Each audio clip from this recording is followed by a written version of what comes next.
ભારતીય જનતા પાર્ટીના પ્રચાર પ્રસાર માટે યુવક યુવતીઓ ઉપયોગ કરવો એ નારી શક્તિનું અપમાન છે. દીપક પટેલ, કોંગ્રેસ શહેર પ્રમુખ.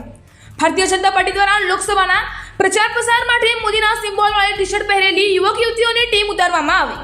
રાજ્ય સરકાર દ્વારા સશક્તિકરણ માટે વિવિધ કાયદાઓની અમલીકરણ બનાવવામાં આવી છે. ત્યારે તાજેતરમાં યોજાનાર 2024ની લોકસભા ચૂંટણી અંતર્ગત ભારતીય જનતા પાર્ટી દ્વારા લોકસભા ચૂંટણીના પ્રચાર પ્રસાર માટે પાટણ શહેરના વિવિધ વિસ્તારોમાં મોદીકા પરિવારની ટી શર્ટ પહેરેલી એક ટીમને પ્રજા વચ્ચે જાહેર માર્ગો પર ડાન્સ સ્વરૂપે પાટણની પ્રજાજનોને મનોરંજન પૂરું પાડવા ઉતારવામાં આવી છે. ત્યારે પાટણ શહેરમાં રાત્રિ દરમિયાન તેમજ દિવસના ખરાબ બપોરના આંગણગોળા વર્ષથી ગરમીમાં મોદીકા પરિવાર ટી શર્ટ પહેરેલી યુવક યુવતીઓની ટીમ પાટણ લોકસભા ચૂંટણીનો પ્રચાર પ્રસાર કરી રહી છે. ત્યારે આ ટીમમાં નારી શક્તિ એટલે પણ યુવકો સાથે પાટણના જાહેર માર્ગો ઉપર લોકસભા ચૂંટણીના પ્રચાર પ્રસાર કરી રહી છે.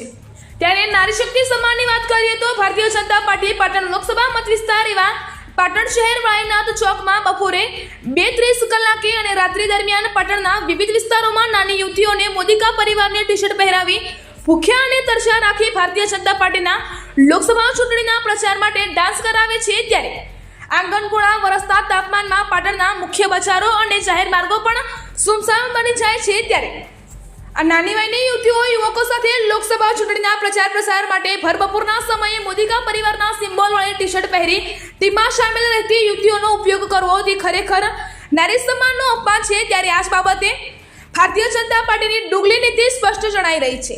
અહીં રસ્તેથી પસાર થતા પાટણના નગરજનો પણ આ નાની યુવતીઓને જોઈને સ્તબ્ધ બની ગયા હતા અને શિક્ષિત અને વેપારી નાગરિકો આ સમયે નાની દીકરીઓનો ડાન્સ કરતા જોઈ ભારતીય જનતા પાર્ટીના ટીકા કરતા પણ જોવા મળ્યા હતા.